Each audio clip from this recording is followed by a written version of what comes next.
आप CGDA इसीलिए ये डिपार्टमेंट काफ़ी अच्छा है कि आप हमेशा जयपुर भी रह सकते हैं जब तक आपको कोई तकलीफ़ ना हो और डिपार्टमेंट को आप कोई तकलीफ़ ना दे।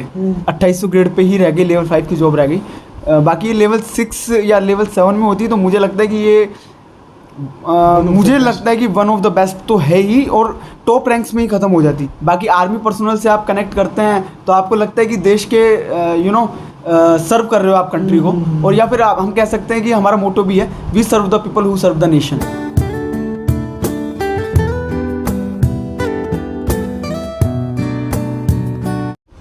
हेलो दोस्तों, कैसे हैं आप सभी? आप सबने थंबनेल चेक कर ही लिया होगा। आज हम क्या डिस्कस करने वाले हैं। देखो, आज हमारे साथ बहुत ही खास मेहमान है। स्पेशल टाइम निकाल के इनसे एक इंटरव्यू ले रहा हूँ, सेशन, ठीक है। इसमें जितने भी आपके डाउट्स हैं CGDA डिपार्टमेंट में कि ऑडिटर की वर्क प्रोफाइल कैसी होती है, ठीक है, WO का प्रमोशन वगैरह कैसे, मतलब उसमें क्या सीन रहता है, वो सारी चीज़ें जान लेंगे। सबसे पहले मैं भाई के बारे में थोड़ा सा डिटेल से बता देता हूँ आपको, ठीक है। एक ब्रीफ इंट्रोडक्शन मान लो, जैसे भी आपको लगे। देखो, भाई जो है 2018 बैच से CGDA ऑडिटर, ठीक है, इन्होंने ज्वाइन किया था महाराष्ट्र के अंदर, ठीक है। और आज ये CGL 19 के थ्रू दिल्ली GST, ठीक है, दिल्ली GST में एज एन इंस्पेक्टर वर्क कर रहे हैं। तो आप समझ सकते हो कि इन्होंने कितने एफर्ट्स किए होंगे, क्योंकि दिल्ली GST मिलना अपने आप में बहुत बड़ी बात है।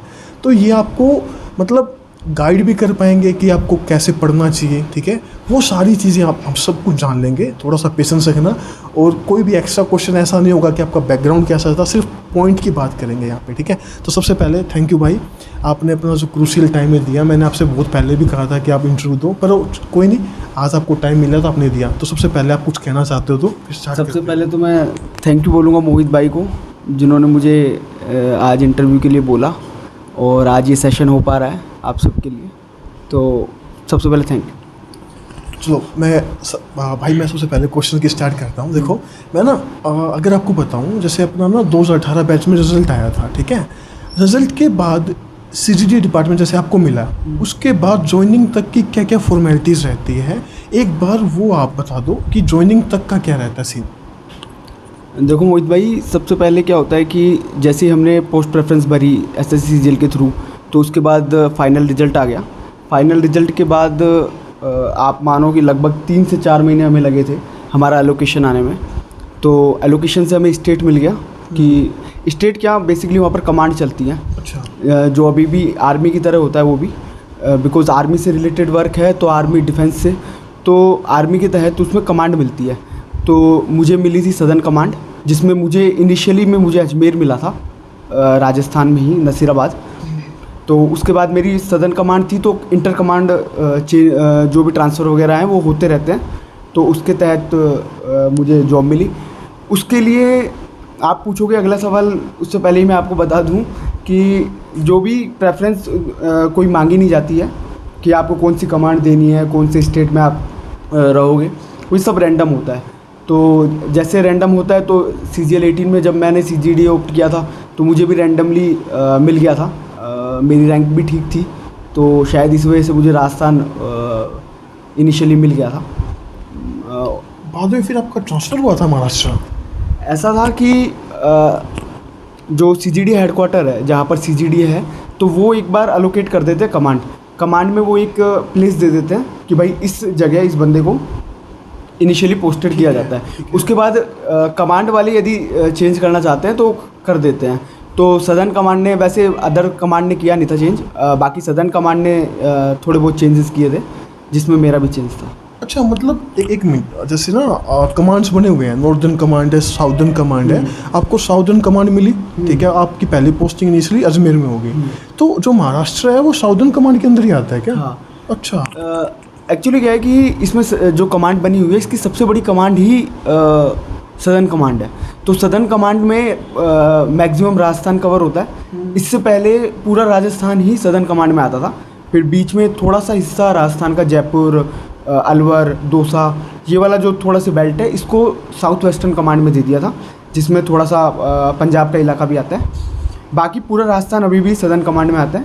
और उसके अलावा सदर्न कमांड में गुजरात भी आता है, महाराष्ट्र आता है। ये 3-4 स्टेट बेसिकली कवर होता है। तो मतलब देखो, मैं ना एक बार अच्छे से समझता हूँ एक बार चीज़ों को। देखो, पहले आपने कहा ना कि अगर आपकी किसी कमांड में ज्वाइनिंग होती है, किसी भी स्टेट में होगी, आप कमांड आपको एलोकेट होती है, तो कमांड में आपका एक स्टेट से दूसरे स्टेट में ट्रांसफ़र हो सकता है अगर वो उस कमांड के अंदर आता है।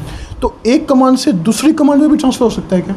एक कमांड से दूसरी कमांड में? ये क्वेश्चन भी वैलिड है और ये भी ट्रांसफ़र होता है एक कमांड से दूसरी कमांड में, लेकिन उसके लिए एक एलिजिबिलिटी है कि लेडी मतलब कोई यदि गर्ल्स है तो उसके लिए वो 2 साल है, और कोई यदि बॉय है या फिर मेल है तो मेल कैंडिडेट के लिए वो 3 साल है। यदि आपने 3 साल एक कमांड में काम कर लिया तो आप कमांड चेंज के लिए तो आप एप्लीकेशन दे सकते हैं। उसके बाद वो अप्रूव होगी नहीं होगी, प्रॉपर चैनल से जाती है, तो वो होगी नहीं होगी वो बात की बातें हैं। बाकी आप एलिजिबल हो जाते हैं और जनरली अप्रूव हो भी जाती है। काफ़ी लोगों का मैंने देखा है कि 3-3 साल में ट्रांसफ़र हो गए हैं, तो वो भी हो जाता है। अच्छा, मतलब पहले अगर आपकी इनिशियल जहाँ पे ज्वाइनिंग होती है, उसके बाद 3 साल के बाद आप अपनी कमांड चेंज करवा के अपने घर के नज़दीक भी आ सकते हो। हाँ, एक चीज़ देखो ना, मैं आगे कुछ क्वेश्चन पूछना चाह रहा हूँ पर मेरे को पहले ही यहाँ से कुछ मिल रहा है, तो पहले मैं इसको क्लियर करके चलता हूँ। देखो, जैसे मान लो जैसे मेरी इनिशियल पोस्टिंग होगी अजमेर में, मैं साउदर्न कमांड में हूँ और मेरे को मान लो महाराष्ट्र मिल गया, वो इनिशियली उनको दे दिया, तो ये भी कोई CGDA में एक रूल है क्या कि आप 3 साल से ज़्यादा किसी एक स्थान पे नहीं रह सकते, एक प्लेस पे नहीं रह सकते, कमांड के अंदर ही आपका ट्रांसफ़र होता रहेगा? नहीं, ऐसा नहीं है कि यदि आपको सपोज़ मैं हूँ, मुझे यदि मैं हूँ जहाँ से, सपोज़ मैं जयपुर से हूँ और मुझे यदि जयपुर ही मिल जाता है और मैं चाहता हूँ कि मेरी लगभग पूरी लाइफ टाइम मैं जयपुर जॉब करना चाहता हूँ, तो आप CGDA, इसीलिए ये डिपार्टमेंट काफ़ी अच्छा है कि आप हमेशा जयपुर भी रह सकते हैं जब तक आपको कोई तकलीफ़ ना हो और डिपार्टमेंट को आप कोई तकलीफ़ ना दे, तो आप घर भी रह सकते हैं। मैं पहले ये सोचता था, क्योंकि इसमें ना मैं सोचता था कि ट्रांसफ़र फ्रीक्वेंटली होता है कि हर 3 साल में आपका ट्रांसफ़र होता रहेगा, पर भाई ने एक बहुत अच्छी चीज़ बताई है भाई, जो भी इसको ऑप्ट करे ना, क्योंकि आपने कई सारी वीडियोस देखे होंगे जिसमें कहते हैं कि ट्रांसफ़र आपका होता है हर 3 साल में, 2 साल में आपका ट्रांसफ़र होता रहेगा। भाई ने सब कुछ बता दिया, कमांड कैसे चेंज होती है, कमांड के अंदर ही ट्रांसफ़र कैसा होता है। जैसे भाई का हुआ राजस्थान मिलने के बाद भी भाई को महाराष्ट्र जाना पड़ा है, ठीक है, पर कोई नहीं भाई, उन्होंने बहुत कुछ सीखा है और मेहनत की है, तभी आज एक एक्साइज इंस्पेक्टर, वो भी दिल्ली जोन के, ठीक है। देखो भाई, पहले तो पहला क्वेश्चन हुआ, अब मैं ना जो मेन जो मुद्दे पे आता हूँ ना, वो चीज़ें पे चलते हैं, ठीक है। जैसे मैंने आपको कहा था कि रिज़ल्ट अपना आया था, रिज़ल्ट के बाद आपको एलोकेशन हुआ, फिर आपकी ज्वाइनिंग हुई, उन्होंने बता दिया कि आपको ये स्टेट मिला। जैसे जब ज्वाइनिंग की जो फॉर्मेलिटीज़ होती है ना, उसमें बेसिकली CGD डिपार्टमेंट का मेन क्या रहता है? जैसे वो मेडिकल अपने हॉस्पिटल्स में करवाते हैं या फिर आप अपने जो भी होम स्टेट है आप वहाँ से करवा सकते हो? देखिए, जैसे बाकी लगभग सभी सेंट्रल गवर्नमेंट डिपार्टमेंट में चलता है कि आप अपने होम जो स्टेशन होता है, जो भी होम स्टेशन का हॉस्पिटल होता है, जनरल हॉस्पिटल, सिविल हॉस्पिटल, आप उसमें जाकर अपना मेडिकल कराते हैं। सेम विद CGDA में भी यही है कि आपको जो भी आपका गवर्नमेंट हॉस्पिटल है डिस्ट्रिक्ट हेडक्वार्टर में, आप वहाँ जाकर करा सकते हैं अपना मेडिकल। तो ये अपना खुद से आर्मी हॉस्पिटल में मेडिकल नहीं होता है, बिकॉज़ ये काम करते हैं आर्मी के लिए, लेकिन ये सिविलियन जॉब है, तो सिविलियन की तरह ही इसे ट्रीट किया जाता है पूरा। और मतलब जैसे किसी भी नॉर्मल जॉब में जैसे आपका 19 का आया होगा, तो जैसे पोस्ट ऑफिस के थ्रू आता है कि मेल पे अपना ज्वाइनिंग लेटर आता है, फिर आप बाय पोस्ट भेज दो अपना मेडिकल, ऐसा सेम रहता है ना? हाँ, या फिर आपको डिपार्टमेंट में जाके हेडक्वार्टर में वहाँ पे सबमिट करना होता है? मेरे वाले केस में ये था कि मेल से नहीं भेजा था, जहाँ भी मुझे मिली थी जॉब, तो वहाँ पर मैं खुद गया था मेरा मेडिकल लेकर। जिस दिन मैं ज्वाइन करने गया था उस दिन मैं मेडिकल और अपनी जितनी भी सारी फॉर्मेलिटीज़ है वो कंप्लीट करके लेकर गया था, तो बाई हैंड मैंने दिया था। चलो भाई, आपको लगेगा कि मैंने कुछ चीज़ें ज़्यादा एक्स्ट्रा पूछ ली हैं, पर मैं सोच रहा हूँ कि आपको कोई डाउट ना रहे, उस सेंस में मैंने सारे क्वेश्चन बिल्कुल डिटेल से पूछ रहा हूँ मैं, ठीक है। हाँ भाई, जैसे आपकी ज्वाइनिंग हुई है, मान लो आपने ज्वाइनिंग किया अजमेर में, ठीक है, तो वहाँ पे ना पोस्टिंग किस बेसिस पे मिलती है? क्योंकि वहाँ पे क्या क्या ऑफिस होते हैं CGD डिपार्टमेंट के अंदर में? जैसे मैं बता रहा हूँ कि मैंने नगर में ज्वाइन किया था, तो वहाँ पर जो पोस्टिंग है वो पहले से ही अलोकेट होती है। इसमें बहुत सारे इसके अंदर ऑफिसेज हैं, जैसे PAO, LAO, local audit office, pay and account office, area account office, regional account office, account office of garrison engineer, AOG, इस तरह के बहुत सारे ऑफिस है। हेडक्वार्टर पोस्टिंग है, तो जिस तरह की भी है, जैसे मुझे अलॉट हुआ था इनिशियली PAO, पे एंड अकाउंट ऑफिस, तो उसमें हम जितने भी आर्मी पर्सनल है उनके जितने भी बिल्स होते थे उनकी ऑडिट होती थी, ऑडिट के बाद क्लियरेंस होती थी। जब वो पेंशन आउट होते थे तो उससे रिगार्डिंग उनको जितनी भी नॉलेज उनकी पे और इससे अलाउंसेस से रिलेटेड थी वो सारी हम नॉलेज भी देने जाते थे, लेक्चर टाइप में भी देने गया था मैं। और उसके अलावा जितनी भी ऑडिटिंग एंड अकाउंटिंग जितनी भी थी बेसिकली सारी कवर मैंने कर ली थी उधर। तो मतलब जैसे ना भाई आपको जैसे PAO जो पे एंड अकाउंट ऑफिस आपको मिला है तो उसका भी फिर ट्रांसफ़र होता है क्या? हाँ, देखो ये ट्रांसफ़र जो है इसमें वो कहीं भी हो सकता है। मैंने जैसे बताया आपको एक कमांड मिल गई, कमांड के अंदर बहुत सारे ऑफिसेज है, मैंने अभी बता भी दिए, तो उसमें आपका कभी भी ट्रांसफ़र आ सकता है। जनरली वो 3 साल रहता है एक ऑफिस में, उसके बाद आप का ट्रांसफ़र हो जाता है, या आप कराना चाहते हैं तो आप भी करा सकते हैं, इजीली कंसिडर हो जाता है, ऐसा नहीं है। और एक स्टेशन पे बहुत सारे ऑफिसेज भी होते हैं, ऐसा नहीं है कि केवल एक जगह पर एक ही ऑफिस है तो आप उसी ऑफिस में रहना है 3 साल, उसके बाद आपको जाना है। आप चाहते हो तो उसी के बगल में यदि कोई ऑफिस होगा तो आप उसमें जाके जा सकते हो। तो मतलब आप स्मूथ लाइफ है आराम से, मतलब इतनी ज़्यादा भड़क नहीं है इस डिपार्टमेंट के अंदर, आपको सुकून की लाइफ मिलेगी। हाँ, ठीक है? हाँ चलो, मैंने आपको मतलब एक जैसे जो सिनेरियो पूरा है मैंने वो समझा दिया है क्या सिनेरियो रहता है। ठीक है भाई, अब जो मेन चीज़ है जैसे एक ऑडिटर होता है ना, वो बोलते हैं कि वो ऑडिटिंग पे जाता है। ठीक है, तो आप पे एंड अकाउंट ऑफिस में थे, क्या ये ऑडिट पे जाते हैं या फिर जैसे आपने कहा लोकल ऑडिट डिपार्टमेंट होता है, या फिर ऑडिट पे जाते हैं?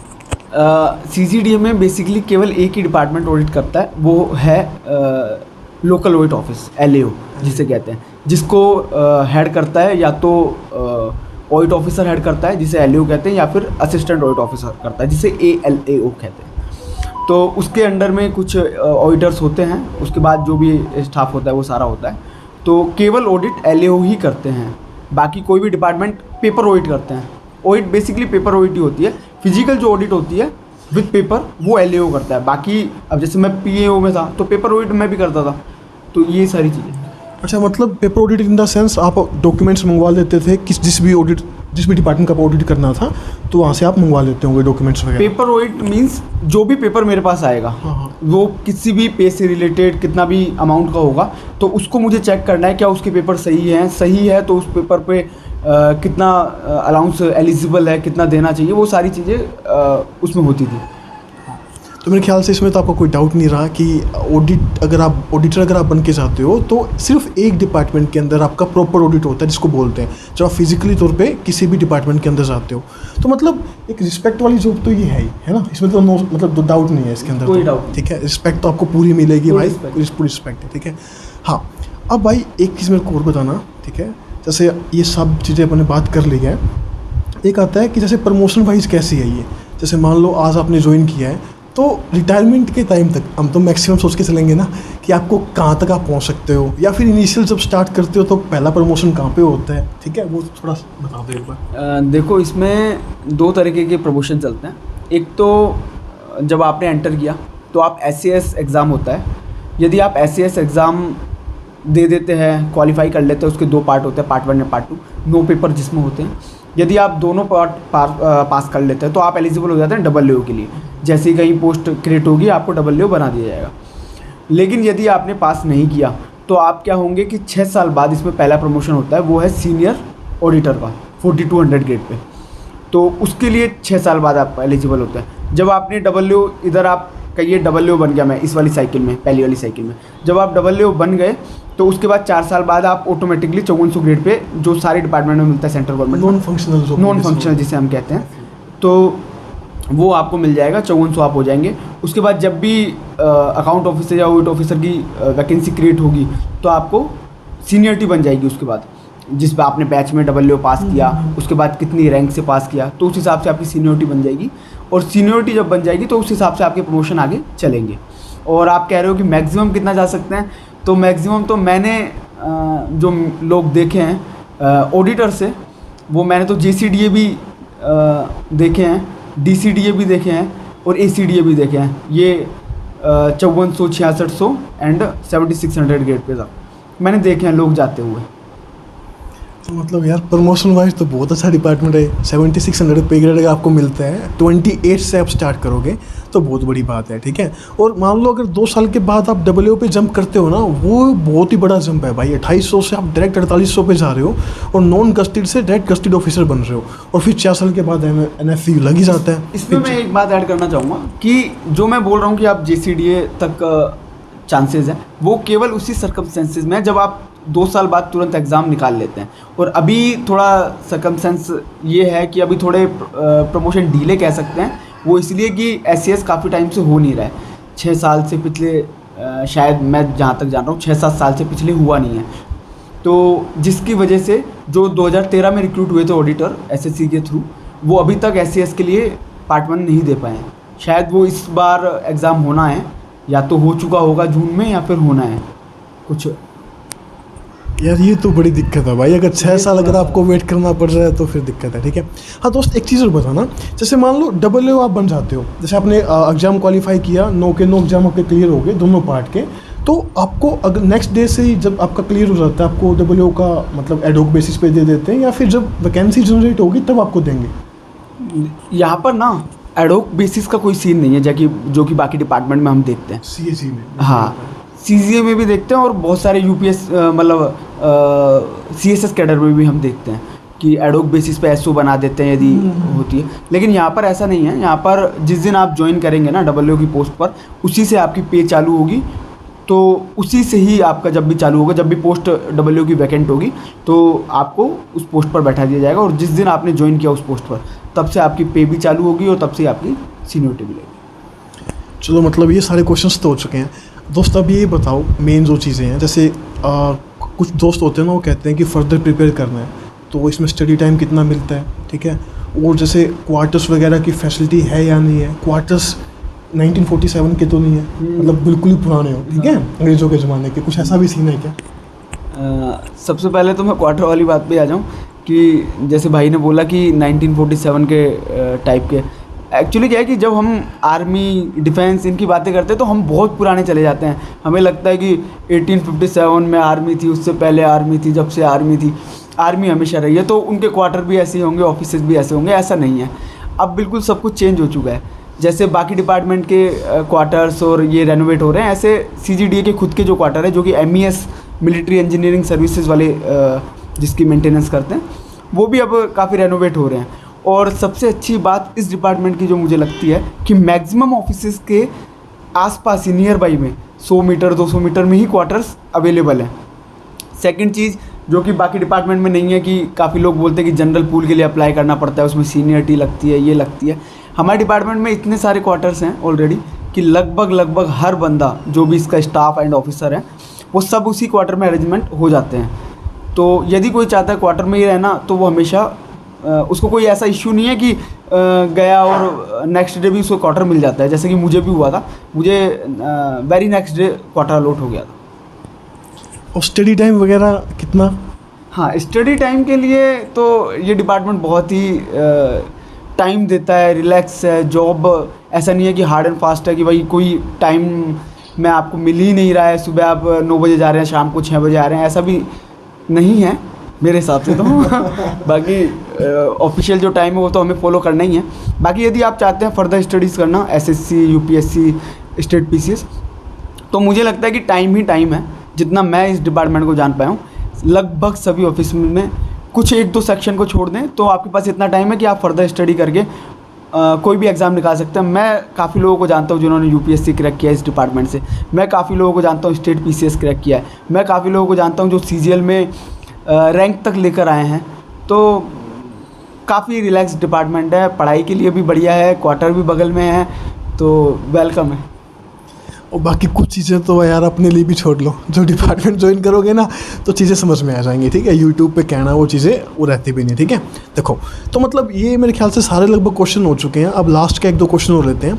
जैसे ना CGD डिपार्टमेंट में, जैसे मिलिट्री का आप हो, डिफेंस में काम कर रहे हो, तो कैंटीन कार्ड, टोल्स वगैरह वो तो मेरे ख्याल से आपको देना नहीं होता होगा, है ना? देखिए, ये तो मिथ है कि टोल्स नहीं देना होता। रूल्स तो यही हैं कि टोल्स आपको देना चाहिए। और बिकॉज़ हम मैंने पहले भी बोला था कि हम यूनिफॉर्म ऑफिसर नहीं हैं, हम सिविलियन ऑफिसर हैं। तो एज एन ऑडिटर हम सिविलियन ऑफिसर है, तो इट्स आर ड्यूटी टू पे जो भी आपकी टोल है, जो भी आपकी कहीं फ़ीस है, कोई टैक्स है, वो सारी चीज़ें हमको देनी चाहिए। सेकंड चीज़ है कि कार्ड, तो कैंटीन कार्ड के लिए आप एलिजिबल हैं, कैंटीन कार्ड आपको मिल भी जाता है और आप उससे बहुत सारी शॉपिंग भी कर सकते हैं बहुत ही सस्ती रेट पे, तो उसके लिए आप एलिजिबल हैं। मेरे को ना सबसे बढ़िया जो फैसिलिटी लगती है ना सीजीडीए की, कैंटीन कार्ड की ज़बरदस्त लगती है, ठीक है। वैसे एक बात है दोस्त, आपने ना सभी अच्छे अच्छे पहलू बता दिए हैं, मतलब कोई भी ऐसा नेगेटिव पॉइंट तो रहा ही नहीं सीजीडीए का। अब अपनी तरफ से कैसा कोई आपको लगे ना, इसका कौन भी एक ऐसा है जो आपको लगे कि यार ये चीज़ नहीं होनी चाहिए थी इस डिपार्टमेंट के अंदर? मुझे पर्सनली ऐसा लगता है कि जॉब काफ़ी ठीक है, काफ़ी अच्छी है। एक केवल जो ड्रॉबैक मुझे पर्सनली लगता है, मुझे नहीं पता कि कितने लोग इससे रिलेट करेंगे, कितने लोग नहीं करेंगे, क्योंकि सबके अपने अपने पॉइंट ऑफ व्यू हैं। तो मुझे लगता है कि एक 2800 ग्रेड पे में जो जॉब है, तो वो एक थोड़ा सा हो सकता है कि इसका कौन सा हो कि 2800 ग्रेड पे ही रह गई, लेवल 5 की जॉब रह गई। बाकी लेवल 6 या लेवल 7 में होती, तो मुझे लगता है कि ये मुझे लगता है कि वन ऑफ द बेस्ट तो है ही, और टॉप रैंक्स में ही ख़त्म हो जाती। डेफिनेटली जो क्रेज़ दिल्ली एक्साइज या एमईए का आप देखते हैं, मुझे लगता है कि पर्सनली कि सीजीडीए का भी वो क्रेज़ देखते हैं, बिकॉज उसके बहुत सारी रीज़न से। एक तो आप होम पोस्टिंग ले रहे हैं, सेकंड कैंटीन कार्ड ले रहे हैं, थर्ड आप आर्मी एरिया में जाते हैं तो आपको एक अलग ही फील आता है। मैं रेस्पेक्ट तो नहीं कह सकता, बाकी आर्मी पर्सनल से आप कनेक्ट करते हैं तो आपको लगता है कि देश के सर्व कर रहे हो आप कंट्री को, और या फिर हम कह सकते हैं कि हमारा मोटो भी है, we serve the people who serve the nation. तो वो एक जो फील है ना, वो आपको लगता है कि यार आप यूनिफॉर्म ऑफिसर ना होके भी ना कहीं कंट्रीब्यूट कर रहे हैं आप देश के लिए, तो वो एक चीज़ अच्छी है। और सबसे बड़ी बात ये भी है ना, आप जिनके लिए काम कर रहे हो, जिनका आप काम करके देते हो, वो देश को सर्व कर रहे हो। आप डायरेक्ट मिलिट्री से अटैच हो, उनका काम, उनकी पेंशन, उनका जो भी होता है वो सब देखते हो आप, ठीक है।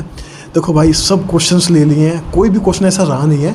मैं कह रहा हूँ अगर फिर भी कोई डाउट हो ना आपका, तो मैं भाई की इंस्टा ID कमेंट बॉक्स में या फिर डिस्क्रिप्शन में डाल दूँगा। आप जाके इनसे पर्सनली, अगर इनको टाइम लगेगा तो आपका रिप्लाई भी कर देंगे ये।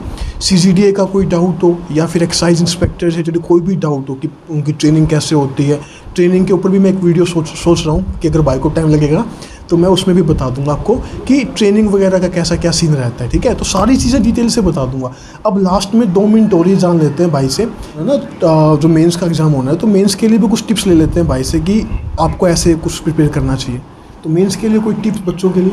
देखो, मैंने तो अपना लास्ट एग्ज़ाम CGL 19 SSC में तो CGL 19 दे के मैं दूर हो चुका हूँ। बाकी मैं जो पर्सनली टिप दूंगा वो ये है, जो मुझे लगता है कि हर SSC का पैटर्न ही है एक, तो आप प्रीवियस ईयर पर फोकस कीजिए। और अभी तो बोल रहे हैं कि GS, अभी तो GS और रीजनिंग अभी बराबर वेटेज हो गया है, तो रीजनिंग तो मुझे लगता है कि आप जब मॉक्स देंगे तो वो बहुत क्लियर हो जाएंगी।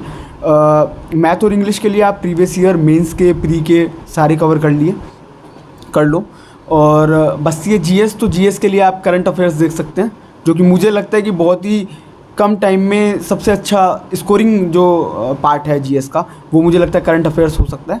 बाकी लूसेंट में आपको लगता है कि आपका कोई पॉइंट स्ट्रॉन्ग है तो लूसेंट से कर सकते हो, जो वीक है वो भी लूसेंट से कर सकते हो। लूसेंट में काफ़ी सारी चीज़ें कवर हो जाती हैं। तो बाकी मुझे लगता है कि GS पे इतना ज़्यादा मतलब फोकस ना करके, क्योंकि ऐसा है कि बाई चांस आपने पूरी GS पढ़ी और बाकी 3 सेक्शन आपने छोड़ दिए, तो मुझे लगता है हो सकता है आपके GS से वो क्वेश्चन ना आए, तो आप कवर नहीं कर पा रहे। बाकी मुझे लगता है 3 तो आप ऐसा बना लीजिए कि 100 to 100%। जैसे मेरा 19 में था, मेरे 3 में प्री में मेरे तीनों में लगभग 100% मार्क्स है। मेरे GS में शायद 20 के आसपास मार्क्स है। मैं GS में ज़्यादा, मैं इसीलिए बोल रहा हूँ कि GS पे ज़्यादा फोकस करना इसलिए भी बेकार है कि बाई चांस हो सकता है वो क्वेश्चन आपकी फंस ही नहीं रहा हो, अब आपको वो आ नहीं रहा, आपने उसकी वजह से 3 सेक्शन भी छोड़ दिए। तो मुझे लगता है वो 3 सेक्शन यदि आप कवर करते हैं 100% वाला और इसमें 50% करते हैं, तो आप बहुत अच्छी रैंक के साथ ये एग्ज़ाम निकाल सकते हैं। तो फिर अभी इंटरव्यू ख़त्म करते हैं भाई। मेरे ख्याल से ना सारे जो क्वेश्चंस थे मैंने ले लिए हैं, अभी कोई क्वेश्चन नहीं रहे। फिर भी बाई चांस मान लो इंटरव्यू के टाइम दिमाग से कुछ क्वेश्चन स्किप हो जाते हैं, ठीक है, तो आप कमेंट बॉक्स में कमेंट कर लेना। मैं भाई से पर्सनली कहूँगा भाई कमेंट बॉक्स जो भी कोई आए कमेंट तो आप उसको रिप्लाई करना, ठीक है। और मैंने इंस्टा तो इनकी मैं ID दे ही दूँगा, आप इंस्टा ID पे भी जाके इनको फॉलो करना और इनसे जो भी क्वेश्चन आपका आप ले लेना, ठीक है। तो मिलते हैं नेक्स्ट वीडियो में, तब तक के लिए बाय।